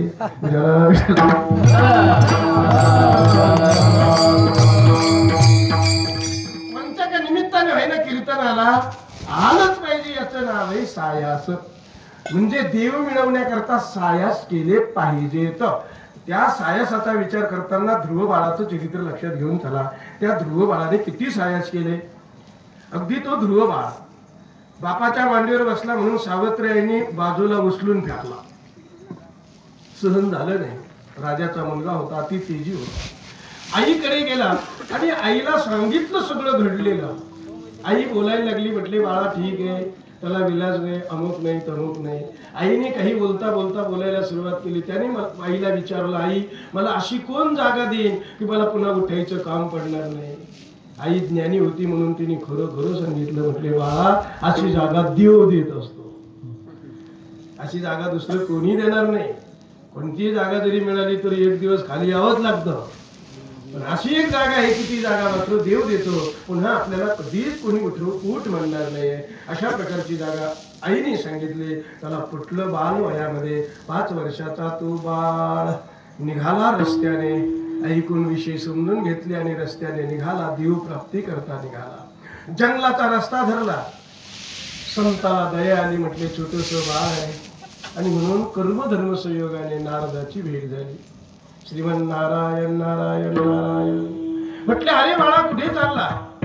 काही नाही म्हटले मी देव भेटी करता चाललोय. देव मला एक अढळ जागा देणार आहे, मी मागून घेणार आहे, त्याच्या करता चाललेलं आहे. नारदाने सांगितलं अरे तू आणखी खूप लहान आहेस, बालपण आहे, खेळावं बागडावं, शिक्षण करावं, थोडस मोठं व्हावं, लग्न करावं, आणखी चांगला प्रपंच करावा, मुलं बाळ होतील, सगळं तुझं वय व्यवस्थित होऊन जाईल. 75च्या पुढे गेल्यावर घरात कोणी राहू देणार नाही, तेव्हा देव प्राप्तीला निघावं. नारदाने असा उपदेश केला नसेल म्हणा, पण मी बोलून राहिलो. नारदाने सांगायला सुरुवात केली बाळा अरे तुझं वय लहान आहे, आणखी तू जाऊ नको जंगलामध्ये. जंगलामध्ये वाघ असतात, सिंह असतात, लांडगे असतात, हिंस्र पशुवादिक तुला खाऊन टाकतील. बाळाने सांगितलं मला खाऊन टाकलं तरी चालेल, पण देव भेटल्याशिवाय मी मागं येणार नाही. माझ्या शरीराचं काही झालं तरी चालेल, पण देव भेटल्याशिवाय मी माघार घेणारच नाही. असं निश्चयाचं बोल पाहिजे बरं नारदाने. आणि मग नारदाला दया आली. रे बाळा म्हटले ठीक आहे, जा देव भेटी, तुला नक्कीच देव भेटेल. संताची भेट झालेली आहे, मी तुला आता मंत्र सांगतो, त्या मंत्राची तू आराधना कर. म्हणून असा सुंदर मंत्र दिला. ओम नमो भगवते वासुदेवाय. हा ध्रुव बाळाला दिलेला मंत्र आहे. ज्यांना ज्यांना देव भेटून घ्यावा वाटत असेल त्यांनी याचा जप करी जा. ओम नमो भगवते वासुदेवाय. ओम नमो भगवते वासुदेवाय. नारदाने दिला मंत्र, मस्तकावर हात ठेवला, संतांचं दर्शन होऊन मंत्र मिळाला आणि मग तो ध्रुव बाळ अति सुंदर पवित्र मग नदीच्या गंगेच्या तीरावर गेला. अति सुंदर स्थान पाहिलं आणि मग देवाचं मंत्राचा जप करायला लागला. रात्रंदिवस जप करत होता, फळं खात होता, पण देव भेटत नव्हता. दारुण गांजा तो लय लांब आहे बरं, हे तर लय लांब आहे. आणखी म्हणलं मांसाहारी हे लय लांब आहे. शाकाहारी सुद्धा ज्यादा जेवतात म्हणून त्यालाही भेटत नाही देव. शाकाहारीने कंट्रोलच केलं पाहिजे, युक्त आहार विहार सगळं संयमान. पण अशा पद्धतीने त्यांनी फळहार केला तरी देव भेटे ना. मग विचार करायला लागला मला देव का भेटत नाही. मग 3 दिवसातून एकदा फलहार करायला लागला. सायास सांगतोय मी, सायासी. 3 दिवसातून एक वेळ फलहार करावा आणि बाकीच्या उरलेल्या सगळ्या वेळेमध्ये चिंतन करावं. ओम नमो भगवते वासुदेवाय. 1 महिना निघून गेला, देव भेटेना. पुन्हा विचार केला आपण फलहार करतो म्हणून देव भेटेना. फलहार बंद केला आणि नुसते पानं खायला लागला, पाला पाचोळा. जे खायसारखे झाडाचे पालं आहेत ते पाला खायला लागला. आणि तो पण पाला 6 दिवसातून एकदा बरं. पहिलं 3 दिवसात होता, आता 6 दिवसातून एक वेळेवर फक्त पान खावेत झाडाचे आणि भगवंताचं भजन करावं. दुसरा महिना गेला तरी देव भेटेना. म्हटले आपण पाला खातो, नाही जमत. मग पुन्हा विचार केला, पालाही बंद केला आणि 9 दिवसातून एकदा फक्त पाणी प्यायला लागला. देवती बळे धरिला. काय बळ आहे, काय सायास आहे ते बघा. असा दृढ निश्चयाचा सायास केला. 9 दिवसातून एकदा पाणी पित होता तरी देव भेटेना. पुन्हा विचार करायला लागला, आता आपल्याला देव का भेटत नाही, आपण पाणी पितो म्हटले. पाणीही बंद केलं पाहिजे आणि म्हणून पाणीही बंद केलं आणि 12 दिवसातून एकदा फक्त हवा प्यायला लागला. प्राणायाम अशा पद्धतीचा कुंभक करायला लागला. त्या मंत्राच्या नादामध्ये समाधी लागायला लागली आणि अशा प्रकारचा कुंभक करायला लागला तरी देव भेटेना. पण कुंभकाचा प्रभाव एवढा पडला की सगळ्या देवादिकांना कळायला लागलं की आपल्याला हवा कमी पडायला लागलेली आहे, आपल्याला ऑक्सिजन कमी पडायला लागलेला आहे. त्यावेळेस त्या भक्तांनी कुंभक केला होता म्हणून लोकांना देवांना ऑक्सिजन कमी पडला. आता प्रदूषण वाढलं म्हणजे ऑक्सिजन कमी झाला. दिल्लीपासून सुरुवात झाली, आता आपल्याकडे येणारच आहे कमतरता. ऑक्सिजन, वायू प्रदूषण किती किती आता जगाचा विचार करायला लागलो तर फार प्रदूषण होत चाललेलं आहे. जगाचं असं हवेचं प्रदूषण व्हायला लागलेलं आहे, मानसिक प्रदूषण व्हायला लागलेलं आहे, सामाजिक प्रदूषण व्हायला लागलेलं आहे. अनेक गोष्टी आपण प्रदूषित आज पाहत आहोत. अन्न धान्य वस्त्र हे सगळं आपल्याला मिश्र आणि मिश्रितच पाहायला मिळत आहे, म्हणजे प्रदूषित सगळं पाहायला मिळत आहे. असो, हा जगाच्या प्रदूषणाचा भाव आहे. अशा पद्धतीने भक्ताने कुंभक केल्यामुळे सगळे देवाने विचार केला काय झालं असावं. विष्णू परमात्म्याकडे गेले, विष्णू परमात्म्याची स्तुती प्रार्थना केली. विष्णू परमात्म्याने सांगितलं घाबरू नका, माझ्या एका भक्ताने कुंभक केलेला आहे, त्याला दर्शन देतो, भेट देतो, त्याचा प्राणायाम असा मुक्त करतो आणि मग आपल्याला चांगलं होऊन जाईल. म्हणून परमात्मा भेटी करता आला. शांताकारं भुजगशयनं पद्मनाभं सुरेशं विश्वाधारं गगनसदृशं मेघवर्णं शुभांगं लक्ष्मीकान्तं कमलनयनं योगिभिर्ध्यानगम्यं वन्दे विष्णुं भवभयहरं सर्वलोकैकनाथं. असा परमात्मा बाळाच्या पुढे उभा राहिला. उघड म्हटले डोळे, मी आलेलो आहे. बाळाने डोळे उघडले, पाहतात तर विष्णुमूर्ती चतुर्भुज दिसले. परमानंद झाला, पण काही बोलता येईना, काहीच बोलता येईना. वर्णन स्तुती करण्याकरता अभ्यास करावा लागतो, अभ्यास नसल्यामुळे बोलता येईना. अतिशय सुंदरसं भगवंताचं दर्शन झालं म्हणजे वर्णन करता येईना, काय बोलावं काही सुचेना. असा शांत देवाकडे पाहत राहिला. देवाने विचार केला आता याला ज्ञान दिलं पाहिजे, म्हणून देवाच्या शंखामध्ये ज्ञान शक्ती आहे आणि म्हणून देवाने आपला शंख त्याच्या कपोलाला लावला, गालाला लावला आणि मग त्याने बोलायला सुरुवात केली. श्रीमद भागवतामध्ये त्याच्या बोलण्याची स्तुती वर्णनाचे काही श्लोक आलेले आहेत. भागवतकाराच्या सगळे ते पाठ असतात, सुंदरस आपल्याला ते सांगतात. अशा पद्धतीने त्याने देवाची स्तुती केली, अति सुंदर स्तुती केली. त्या स्तुतीने भगवान प्रसन्न झाले, सुंदरसा आशीर्वाद दिला. आपला विषय चालला की देव मिळवणं म्हणजे काही सोपी गोष्ट नाही. देव मिळवण्याकरता सायासाची किती गरज आहे. देवती बळे धरिला सायासे. आणखी महाराजांनी सांगितलं उपाधीचा नाश करावा लागतो, करुणिया नाश करुणिया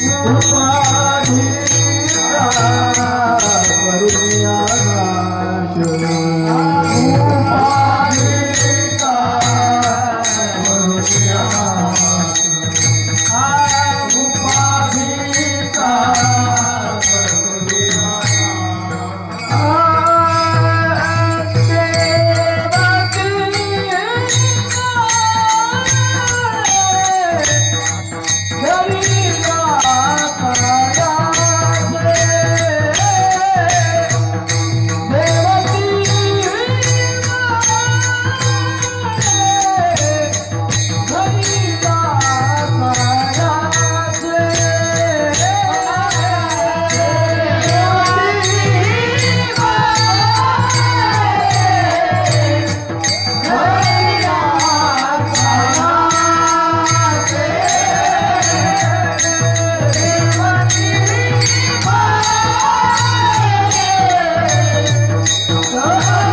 धरिला सायाशी करून या नाश उपाधीचा नाश केला पाहिजे.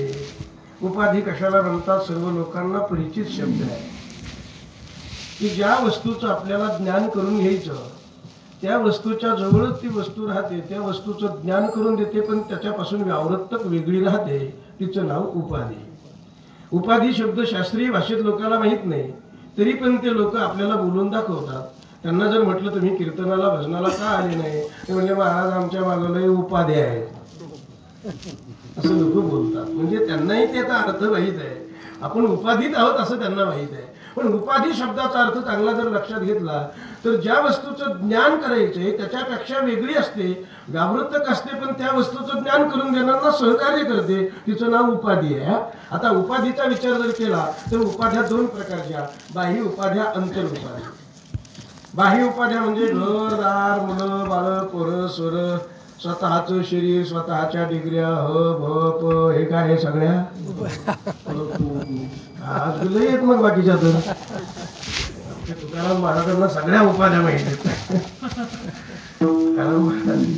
म्हणून त्यांना अनेक महंत अनेक संत अनेक संतांनी लावलेल्या अनेक उपाध्या सगळ्यांना परिचित आहेत. असो ह्या सगळ्या उपाध्या आहेत, म्हणजे उपाधी हे आपलं स्वरूप नाही, ह्या सगळ्या बाह्य उपाध्या आहेत. आपल्याला असणाऱ्या डिग्र्या, आपण शिक्षण घेतलं, आपल्या मागे सगळ्या उपाध्या लागतात, म्हणून अनेक प्रकारच्या ह्या बाह्य उपाध्या असतात. काही आंतरिक उपाध्या अर्थात अंतःकरणच आपली उपाधी आहे. हे जर आपल्याला समजलं की आपण मुक्तच होऊ शकतो, पण अंतःकरण ही उपाधी असं आपल्याला समजत नाही, त्यामुळे मोठा घोटाळा होऊन जातो. म्हणून आपली अंतःकरण उपाधी असल्यामुळे अंतःकरणाच्या नंतर अंतःकरणाने ज्या ज्या वस्तूचा संग्रह केला, संबंध ठेवला, त्या सगळ्या आपल्या उपाध्या झाल्या. अर्थात अंतःकरणाचे जीवाचे जे धर्म आहेत, काम क्रोध लोभ मोह मद मत्सर दंभ अहंकार वगैरे, हे सर्व काय झाले? आपल्या उपाध्या झाल्या. या आतल्या उपाध्या बाह्य उपाध्या. आता उपाधीचा नाश करायचा तुकोबारे म्हणतात. नाश करायचा म्हणजे वस्तूचा नाश करणं हे मानवाच्या हातात नाही, कारण सृष्टी ईश्वराची आहे का मानवाची आहे? ईश्वराची सृष्टी आहे. ईश्वराच्या सृष्टीत बदल करण्याची क्षमता माणसात नसते. विठ्ठल विठ्ठल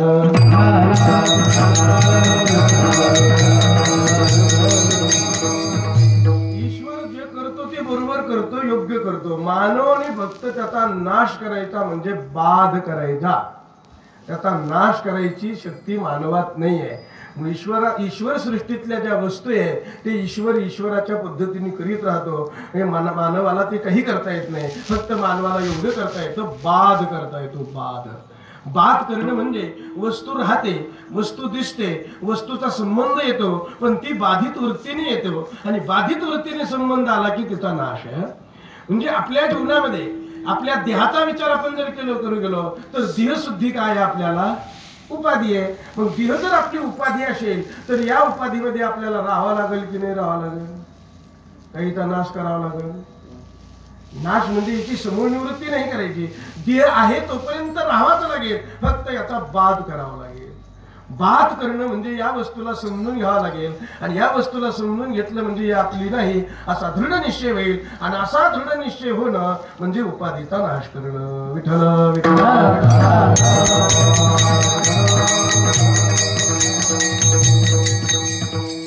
देहाचा निराश केला पाहिजे, तरच आपल्याला ते पद प्राप्त होतं. असं महाराज म्हणतात. देहाच्या निराशी बांधले या ठाया माझी ऐशी काया जण हे. मग या उपाधीचा विचार करावा का नाही? उपाधीचा विचार तर करावा ना. काही माणसाला उपाध्या लागत आहे, पण आपल्याला उपाध्या का लागल्या आणि उपाध्यामुळे काय त्रास होतो याचंही त्याला भान राहत नाही, ती त्रासच भोगीत राहते. उपाध्या लागलेल्या आहेत, त्याला वाटलं पाहिजे, कळालं पाहिजे की आपल्याला जो त्रास आहे कोणामुळे? उपाधीमुळे. उपाधीमुळे जर त्रास असेल तर त्याला धरूनच बसावं का सोडावं? तिचा बाध करावा, म्हणजे तिला सोडावं, तिच्यापासून दूर राहावं. पण हे शरीर ही जर आपली उपाधी आहे, तर शरीर जर उपाधी असेल तर याचा निराश करावा, म्हणजे याचा विचारच करावा की हे देह आला कुठून? इथे जर आले नाही तर बनला कशाचा? इथे जर तो असा बनलेला आहे तर राहतो कसा, वाढतो कसा, पुढे जातो कसा? या देहाचा चांगला विचार केला पाहिजे. जे माणसं देहाचा चांगला विचार करतात त्यांच्या जीवनामध्ये उपाधीचा नाश सहजच होऊ शकतो. पण जे माणसं विचारच करीत नाही त्यांच्या जीवनामध्ये उपाधीचा नाश होत नाही आणि म्हणून दुःखाचा संबंध आहे. दुःखाचा संबंध कुठपर्यंत? उपाधी आहे तोपर्यंत. उपाधीचा नाश झाला की दुःख संबंध तुटला, अर्थात उपाधी गेली म्हणजे देव मिळाला. जगद्गुरु तुकोबाराय देवाच्या समोर उभा राहिले आणि महाराज देवाकडे पाहतात, देवाच्या स्वरूपाचा विचार करतात. असा विचार करता करता तुकोबारायच्या लक्षात आलं, अरे देवाला कुठलीच उपाधी नाही आणि देवाला जर कुठली उपाधी नाही तर तुकोबाराय देवासंग संवाद करायला लागले की हे देवा, तुला जर उपाध्या नाही तर आम्हाला का दिल्या? मग तू जर उपाधी विरहित असेल तर आम्हाला उपाधी विरहित कर ना, म्हणजे आम्हाला तू उपाधी रहित कर. अशा पद्धतीचे परमात्म्याचं चिंतन तुकोबाराय स्वतःच्या संबंधाने करतात की उपाधी वेगळे, तुम्ही निर्विकार, काहीच संसार नाही तुम्हाला काही नाही. आम्हाला उपाध्या आहेत, उपाध्यामुळे त्रास आहे, आमचा नाश झाला पाहिजे, उपाधीचा नाश झाला पाहिजे. उपाधीचा नाश झाला की देव स्वरूपता प्राप्त होते.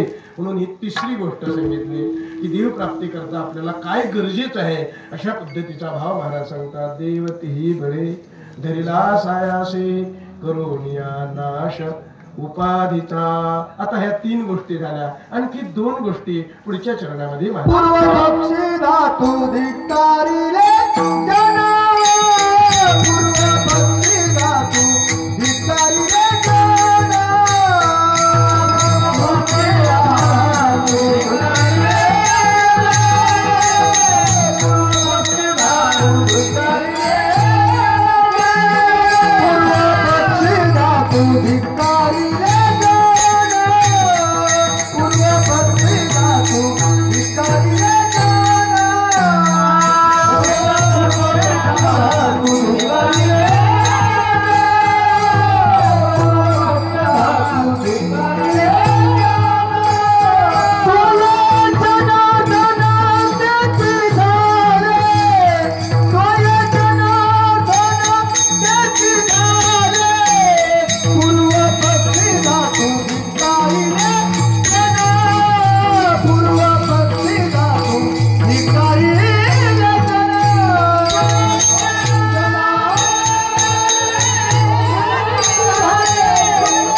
पूर्वपक्षी हा शब्द ध्यानात ठेवा.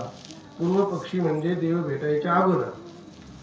पूर्वपक्ष म्हणजे देव भेटण्याच्या अगोदर 5 गोष्टीची गरज आहे. बळ, सायास, उपाधीचा नाश. आणखी 2 गोष्टी महाराजांनी सांगितल्या की धातूचा धिक्कार करावा आणि जनाचाही धिक्कार करावा. धातू म्हणजे आपल्याला समजते. धातू शब्दाचे 3 अर्थ आपल्याला करता येतात. धातू शब्दाचा पहिला अर्थ आहे, संस्कृत मध्ये जे क्रियापद आहेत त्या क्रियापदाला काय म्हणतात? धातू. गमगच्छति, निनयति, पदपदति असे जवळजवळ संस्कृत मध्ये धातू साधित त्याला म्हणतात धातू. जवळजवळ 2500 धातू आहेत. त्या धातूपासून पुढे काहीतरी बनतं म्हणजे शब्द बनतात, शब्दसृष्टी बनते, म्हणजे ते एक धातू आहे. दुसरे धातू आहेत, आपलं शरीर आहे, आपल्या शरीरामध्ये किती धातू आहे? 7 धातू आहेत. 7 धातू शरीरामध्ये आहे. पहिला रस बनतो, तदनंतर रक्त बनतं, तदनंतर मांस बनतं, तदनंतर पुढे मज्जा बनते, तदनंतर पुढे अशा प्रकारचा एक एक बनत अस्थि बनते म्हणजे हाडं बनतात आणि त्यानंतर पुढे वीर्य बनतं. अशा एकंदरीत 7 धातूचं शरीर बनलेलं आहे. त्यानंतर तिसरा धातूचा जो अर्थ आहे तो म्हणजे सोनं, रूप, पितळ, तांब, हे काय सगळे धातू. हे सगळे धातूच आहेत. 3 प्रकारचे धातू आहेत. पूर्व पक्षी म्हणजे देव भेटायच्या अगोदर या 3ही धातूपासून साधकाने जरा त्यागी असावं, वेगळं राहावं. पूर्व पक्षामध्ये भेटल्यावर नाही बरं, देव झाल्यावर मग काय अडचण नाही. पण देव भेटण्याच्या पूर्वी पूर्व पक्षी, महाराजाचे शब्द आहेत, पूर्व पक्षी अगोदर अशा प्रकारच्या धातूपासून वेगळं राहावं. आता शरीरातले जे धातू आहेत ना, 7 धातू आहेत. तुकोबारायांनी सांगितलं तुम्हाला देव प्राप्त करायचं आहे का, मग तुम्ही या धातूवर लक्ष देऊ नका, कारण धातू पोषणं हे अधम माणसाचं लक्षण आहे. धातू म्हणजे शरीर पोषणं, शरीर पोषण हे अधम माणसाचं लक्षण आहे. काही माणसं साधू बनतात कशा करता, म्हणजे खाण्याकरता आणि शरीर पोषण्याकरता. तुकोबाराईकडे असे कोणीतरी सद्ग्रस्त तुकोबाराईला दिसला की त्याने संन्यासाचा वेश घेतला होता आणि लोकांना शिया देत होता. वेश संन्यासाचा होता आणि लोकांना शिव्या देत होता. असा माणूस तुकोबाराईने पाहिला आणि विचारलं, बाबा का शिव्या देतो? म्हटले, मी यांच्या घरी आलो, मला शिरापुरी यांनी खाऊ घालायची ना, तर मला वाळलेल्या भाकरीन कुटके खाऊ घातले, पिठलं खाऊ घातलं. हे काही माणसं आहेत? हायाचा वळसा शिव्या दे जनाला, ऐशा तापशाला बोध कैसा. धातू पोषण, शरीर पोषण, खायाचा वळसा. खाण्याकरता साधू हो माणसाने कधीच होऊ नये. देव भेटी करता साधू व्हावं, खाण्यावर लक्ष देत जाऊ नये. जसं असेल, जे असेल ते खाऊन परमार्थ करावा. तुकोबारायांनी तर साधकाला सांगितलं, झाडाचा पाला वरवाडा, पावनिया गाणे वरवरा, पावनी विठ्ठला रवावे, पावनी विठ्ठला रवावे, पावनी पाला, पावनी विठ्ठला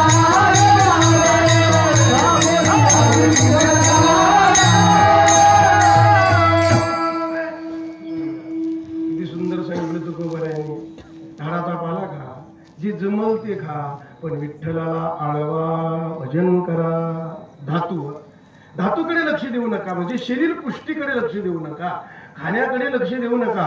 जे असेल अन्न काय मिळेल ते खा आणि भजन करीत राहा. म्हणजे धातू हा एक शब्दाचा अर्थ मी सांगितला. दुसरा शब्दाचा अर्थ म्हणजे सर्वांना परिचित आहे. धातू म्हणजे सोनं, रूप, कथील. हे जे धातू आहेत ना, हे सुद्धा माणसाला चांगला परमार्थ करू देत नाही. आता ज्या महाराजांना देव भेटला नाही त्यांनी सोनं धातू वापरू नये. ज्याला भेटला असेल त्यांनी 10 वाटात 10 घातले तर बिघडत नाही.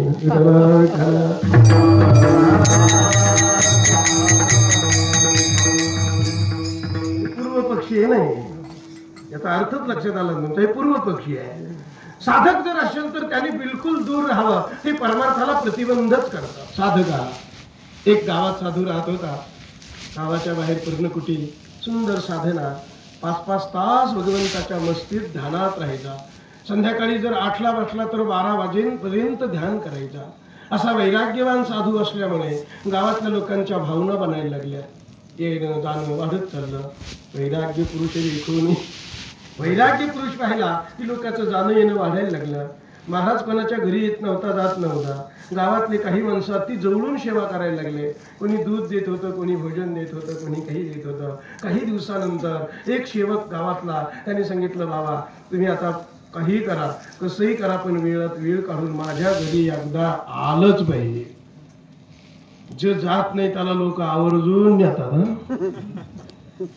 आवर्जून नेतात. नेलं पाहिजे. संतांची आपल्या घराला पाऊल लागले पाहिजेत, चरणरोज लागले पाहिजे. घराची पावित्र्यता, वातावरण बदलू शकतं. म्हणून अशा पवित्र संताला घरी जाण्याची येण्याची आग्रह तो सुदग्रस्त करायला लागला. त्याला ते महाराज नाहीच म्हणत होते. पण बरेच दिवस गेल्यावर त्यांनी विनंती केली. म्हटले, बाबा आता गुरुपौर्णिमा आलेली आहे, मी तुमची पूजा करणार आहे, तुम्हाला 10 ग्रामची अंगठी करणार आहे सोन्याची. खूप असं कौतुकाने सांगितलं. आमंत्रण दिलं. 5-50 लोक जेवायला बोलवले आणि सुंदर गुरुपौर्णिमेचं भोजन दिलं. गुरुच्या पोटामध्ये मस्त भारी अंगठी घातली, कपडे केले, ड्रेस दिला, गुरुची पूजा केली, गुरु महाराजांची सेवा केली. सगळ्या लोकांना आनंद झाला. गुरु महाराज तिथून निघून आपल्या आश्रमावर कुटीवर गेले आणि मग संध्याकाळी ध्याना करता बसले. पण देव ध्यानातच आहे ना. काय आहे ना, कारण हातामध्ये बोटात अंगठी होती. ते विचार करायला लागले, आपण गावात गेलो होतो, आपल्याला सगळ्या गावात एकच अंगठी घातलेली आहे. काही चांगले असतात, काही वांगले असतात. कोणाला वाटत असेल बाबा एकटा जे पर्णकुटी ते येतं का काय कोणी. आता देव येतो का नाही, देव येतो का हे नाही. आता कोणी येतं का काय आणि माझी अंगठी चोरून नेतं का काय. प्रतिबंध निर्माण होतो आणि हा प्रतिबंध माणसाला देवापर्यंत पोहोचू देत नाही. म्हणून लांब राहावं, सोन्यापासून दूर राहावं, धातूपासून दूर राहावं, पैशापासून दूर राहावं. आमच्या हरिभक्तीपरायण तुकाराम महाराज मला सांगत होते, महाराज तुम्ही लोकात राहत जा. आता सांगत होते ते मला, तुम्ही लोकात राहत जा म्हणले.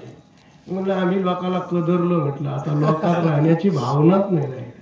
कारण आपण देवापासून दूर जातो, लोक वेगळ्या तऱ्हेने चालतात, आपण वेगळ्या तऱ्हेने चालतो. आपली विचारश्रेणी वेगळी राहते, लोकांची विचारश्रेणी वेगळी राहते. लोक महाराजाला लोकांच्या विचारात बसवतात का महाराजाच्या विचारात लोक राहतात?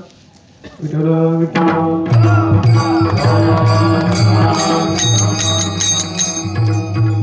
बरेच लोक महाराजालाच आपले विचार शिकवतात आणि त्या विचारात महाराजाला बसवितात.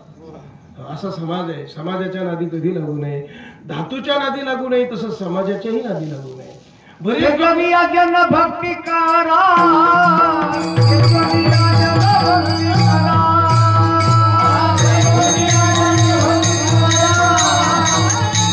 जगिया जन भक्ती करा. तुका मनाला ऐका मनाला,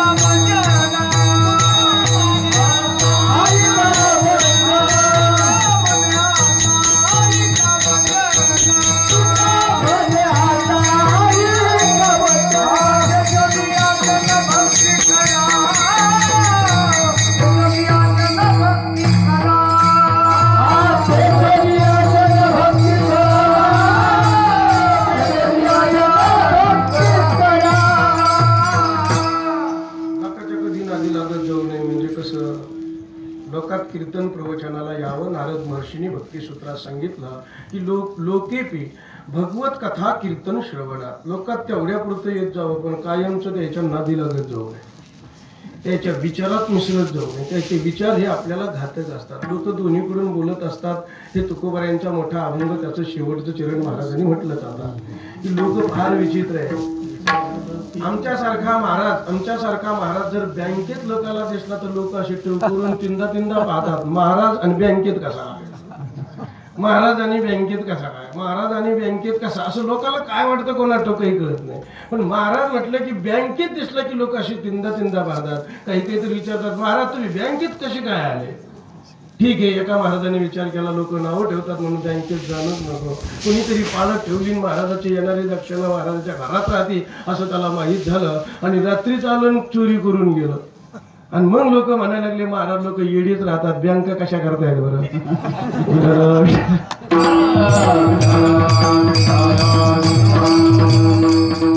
पंतप्रधानांनी जनधन योजना काढली, खातं काढा, बँकेत पैसे ठेवा, म्हणजे तेच लोक महाराजाला शिकवायला लागले. म्हणजे लोक असे ऐकू नाही बोलत, सुधरूनच देत नाहीत महाराज लोकांना. ते काही आडाणी महाराज आहेत, ते अशी फसत मध्येच, मग इकडं नाही तिकडं नाही, त्याला काही सुधरतच नाही. लोकांच्या नादी कधीच लागू नाही.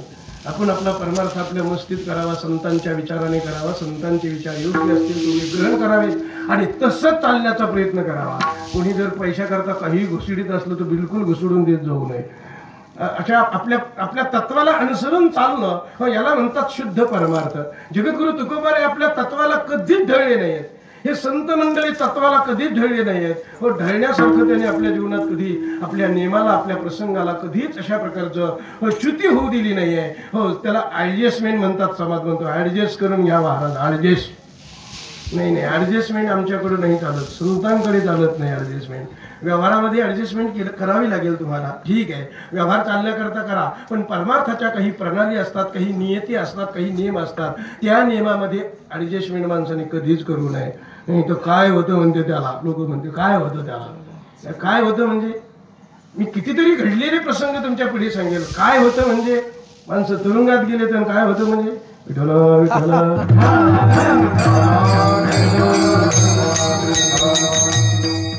काय होतं लोक म्हणजे काय होतं त्याला. अरे काय होतंय, आमच्या देखत गेले ना हरसुल्ला. काय होतं म्हणजे काय सांगा तुम्हाला. काय होतं हा शब्द ठेवू नका.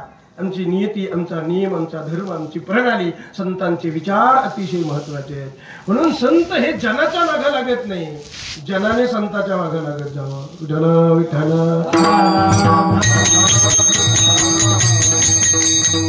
आम्ही जनाच्या मागे लागतो, गावातल्या कार्यकर्त्याच्या नेहमी ओळखी करून ठेवतो आणि मधून फोन करतो, का आहे तुमचा सप्ताह, यंदा आम्हाला माहितच नाही केला. विठ्ठल. आम्ही लोकांच्या नादी लागतो. जाऊ द्या, साधकाने मात्र याच्या नादी कधीच लागत जाऊ नये. संतांचे विचार मी आपल्या पुढे सांगतोय, तुकोबारायचे विचार सांगतोय की धातूपासून त्याने वेगळं राहावं आणि जनापासून वेगळं राहावं. तुकोबारायांनी सांगितलं धातू. धातूचे दोन अर्थ मी सांगितले तुम्हाला. एक म्हणजे सोनरूप वगैरे हा एक धातू, दुसरा म्हणजे शरीरातला धातू, आणि तिसरा म्हणजे संस्कृत धातू. एका म्हाताऱ्या माणसाने ऐकलं संस्कृतचं महत्व. म्हटले संस्कृत शिकल्यानंतर ब्रह्मसूत्र कळतं, संस्कृत शिकल्यानंतर उपनिषद कळतात, संस्कृत शिकल्यानंतर भागवत कळतंय, संस्कृत ग्रंथाचं अध्ययन करता येतं. असं संस्कृतचं महत्व ऐकलं आणि मग त्याने धातू पाठाचं पुस्तक घेतलं आणि पाठ करीत बसलं. डुकरे करणे म्हणजे करणे, निनयती म्हणजे नेणे, पतपतती म्हणजे पडणे, असे धातू पाठ करीत बसलं. कर्मधर्म संयोग आणि शंकराचार्याला ते भेटलं, दिसलं. शंकराचार्य पाहत होते. अरे म्हटले हे संस्कृत धातू पाठ करताय. विचारलं बाबा कशा करता पाठ करता? म्हटले आता हे 2500 धातू पाठ करायचे, नंतर त्याचे सगळ्या विभक्त्या समजून घ्यायच्या, म्हणजे त्याचे व्याकरण शिकायचं. त्याचं व्याकरण शिकल्यानंतर मला संस्कृत ग्रंथ कळतील आणि संस्कृत ग्रंथ कळल्यावर मला ब्रह्मज्ञान होणार आहे. चांगली गोष्ट आहे, शंकराचार्य म्हणजे चांगली गोष्ट आहे. पण आता मात्र तू ह्या कामाचा राहिला नाही. अंगम गलितम फलितम मंदम दशनवीनम जातम सुंदम, अशा प्रकारची तुझी अवस्था झालेली आहे. आता मात्र तू एकच काम कर, भज गोविंदम भज गोविंदम भज मूढमते. महाराजांनी त्याला मूढमते म्हटले. अरे तू येडा झाला काय? तुझं वय काय आहे? तू कुठे गेला आता? आता संस्कृत धातूच्या नादी लागू नको. संस्कृत मध्ये तुझा वेळ जाईल आणि देव भेटायचं फार लांब. त्याच्या अगोदर मरशील बाबा, म्हणून त्याही धातूपासून दूर असावं. म्हणजे संस्कृत बालपणा शिकावं, अध्ययन करण्याकरता शिकावं, चांगला अभ्यासच करावा. बरं का, साधू संत अभ्यासाच्या विरोधी नाहीयेत, पण साधू संत म्हणतात तुमचा वेळ जो चाललाय, जर याच्यातच तुमचा वेळ गेला ते धातू पाठ करण्यामध्ये, तर तुमचं जीवन व्यर्थ जाईल. म्हणून त्याही पासून जरा लक्षात घ्या आणि तुम्ही परमतत्वाचा अभ्यास करा. आम्ही सांगतो ते करा. तुम्हाला स्वयं परब्रह्म व्हायचंय ना, मग त्याही धातूपासून थोडं दूर राहा. म्हणून तुकोबारायांनी सांगितलं की पूर्व पक्षी धातू धिक्कारिले जन स्वये जनार्दन तेची झाले. स्वतः आपल्याला जनार्दन होता येतं, भगवान परमात्मा आपल्याला होता येतं, आपल्याला देव ब्रह्मस्वरूपता प्राप्त करून घेता येते. अशा प्रकारचा भाव तुकोबारायांनी आपल्याला दिलेला आहे. 2 चरणाचा विचार केला. पहिलं चरण मी अगोदर थोडं अनुभवाचं बोलून गेलो. आपल्या अभंगाचा भावार्थ झाला असं लक्षात घेऊन थोडंसं मोठ्या प्रेमाने भजन करूया. हाताने टाळी, मुखाने नाम, अंतकरणामध्ये भगवंताचं ध्यान करू. ध्यान करून सगळे जण मिळून भजन करू. कारण सर्वाची ताकद लागली की फार काम होतं. बरं, तुम्ही ते लहानपणी मागच्या काळात त्या गोट्या होत्या दगडाच्या गावोगाव उचलायल्या, अशा उचलायची लोक होत्या. ताकद काही मनाच्या गोट्या, 1.5 मनाच्या गोट्या, अशा गोट्या राहायच्या आणि मग ती लोक उचलायचे ते पहिलवान. पण अशा पद्धतीच्या त्या गोट्या होत्या. आणि त्या गोट्या मी पाहिलेलंच मला सांगतो, ती गोटी एका माणसाला लवकर उचलत नव्हती. ताकदवान माणूस पाहिजे तेव्हा ती उचलायची. पण तीच गोटी 12 माणसांनी जर एक बोट लावलं तर ती गोटी उचलत होती. मी स्वतः उचललेली. 12 माणसांनी बोटच लावायचं नसतं, नुसतं असं बोट लावलं की ती गोटी एवढी उंच येत होती, आपल्या छाती इतकी उंच येत होती. म्हणजे हे बघा तुम्ही, 12 माणसाचं नुसतं एका बोटाच्या ताकदीने गोटी एवढी आली. तर आपण एवढे बसलेल्या माणसाने हरिनाम संकीर्तनाची ताकद निर्माण केल्यावर नाही का कीर्तनात देव यायचा.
शेवट म्हणायची का? झाला सगळा टाइम. किती वाजले? 10 वाजले का बरोबर?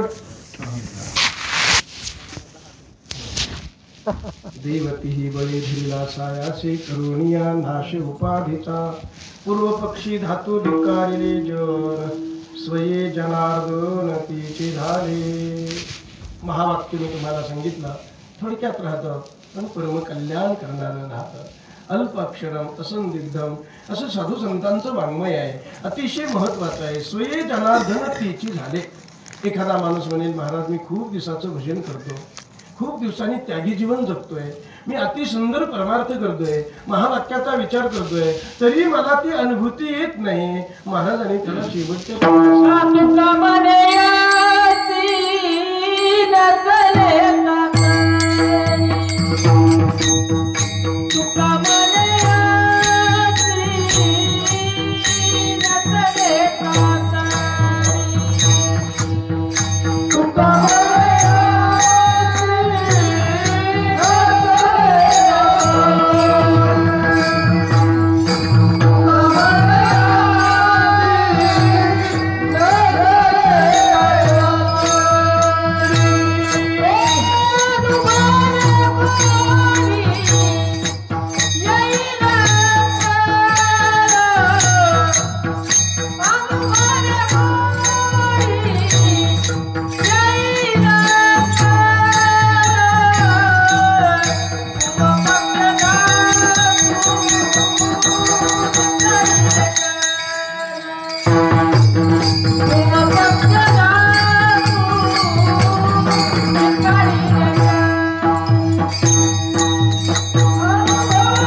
मनयासी नसले तुका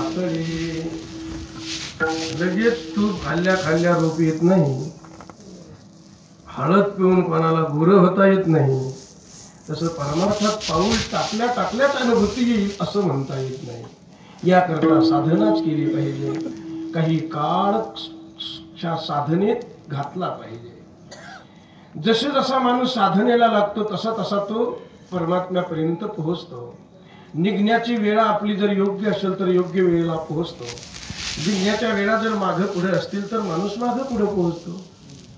समजा एखादा माणूस इथून सकाळी 7 वाजता औरंगाबादला जाण्याकरता निघाला, एक 10 वाजता निघाला, दुसरा माणूस 12 वाजता निघाला, तिसरा माणूस दुपारी 3 वाजता निघाला, चौथा माणूस संध्याकाळी 7 वाजता निघाला. औरंगाबादला पोहोचण्याच्या वेळा एकच राहतील का वेगळ्या वेगळ्याच राहतील? अगदी तुमच्या लक्षात आलं. तसं आपण परमार्थाला निघालेलो आहोत. कुणी पुढे गेलेलं आहे, कोणी आणखी पुढे गेलेलं आहे, कोणी आणखी पुढे गेलेलं आहे. आपण आपला लक्षात घ्यायचंय की आपण कुठपर्यंत आलेलो. म्हणून आपल्या निघण्याची वेळ जर आपण व्यवस्थित केली तर आपली पोहोचण्याची वेळ नक्कीच व्यवस्थित झाल्याशिवाय राहणार नाही. म्हणून आपल्याला योग्य ठिकाणी जर पोहोचायचंय तर साधनेवर आरूढ झालं पाहिजे आणि ती साधना काही काल केली पाहिजे. काही माणसाच्या जीवनामध्ये तम अधिक राहतं, त्याला ते तम धुण्याकरता वेळ जातो.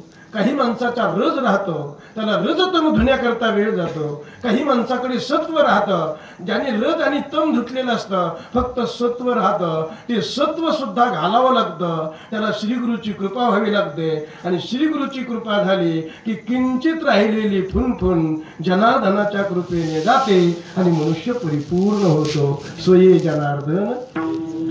हे विंचू चावला या भारुडातलं विषय आहे. विंचू चावला तमोगुण रजोगुण सत्वगुण त्याला अंगारा श्रीगुरूचा लावला आणि श्रीगुरूने अंगारा लावल्यामुळे किंचित राहिलेली फुनफुन जनार्दनाने शांत केली आणि जनार्दनाने सत्वगुणही घालवला. स्वये जनार्दन. जनार्दनाने घालवला आणि जनार्दन झाले म्हणजे नाथ महाराजाचे गुरु जनार्दन आणि अखिल कोटी ब्रह्मांड नायक परमात्मा जनार्दन. इथे स्वये जनार्दन तेची झाले म्हणजे देव झाले, परब्रह्म झाले. म्हणून तातडी करून चालत नाही, गडबड करून चालत नाही.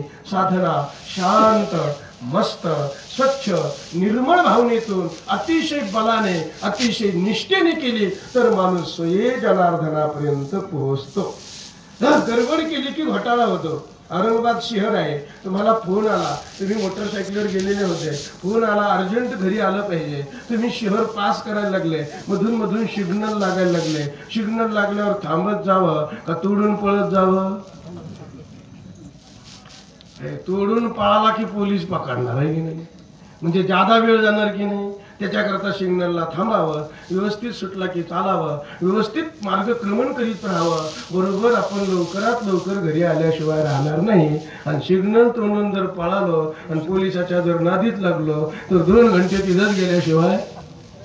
हे मी उदाहरण दिलं आपल्याला. आपला परमार्थ चाललेला आहे, आपल्या परमार्थातल्या साधना चाललेल्या आहेत. साधना चालताना अशा सुंदर साधना कराव्यात की जेणेकरून आपण देवापर्यंतच पोहोचू. नसता मध्येच पोलीस भेटण्याची शक्यता आहे. आपल्या साधनेतल्या अडचणी प्रतिबंध सांगतोय. पोलीस भेटणं म्हणजे प्रतिबंध निर्माण होतील आणि ते प्रतिबंध आम्हाला स्वये जनार्दनापर्यंत जाऊ देत नाही. याकरता जगद्गुरु तुकोबाराचा किती छोटासा 3 चरणाचा अभंग आहे, पण स्वये जनार्दनापर्यंत नेऊन पोहोचवणार आहे. त्याकरता एकच अभंग जर पाठ केला आणि असं जर आपलं जीवन बनवलं तर नक्कीच आपण स्वये जनार्दन झाल्याशिवाय राहणार नाही. हीच आमच्या जीवनामध्ये अशी साधना घडावी, असा परमार्थ घडावा. श्री गुरुच्या कृपेने स्वानंद सुख निवासी जोग महाराज वारकरी शिक्षण संस्था, त्या संस्थेचे माझे सर्व गुरुवर्य विठ्ठल महाराज घुले यांचा फोटो इथे लावलेलाच आहे. मग अशी सर्व गुरुवर्यांची परंपरा आणि त्या परंपरेचे आम्ही सगळेजण पाहित आहोत. स्वानंद सुख निवासी जोग महाराज संस्थेचे आम्ही विद्यार्थी असल्यामुळे आम्हाला गुरुबंधूला कमी नाही. बरं, आजच्या कीर्तनाच्या निमित्ताने इथे माझे बरेच गुरुबंधू आहेत. त्यामध्ये ज्येष्ठ श्रेष्ठ मृदंग विशारद तुकाराम महाराज राठोड यांची उपस्थिती आवर्जून आहे.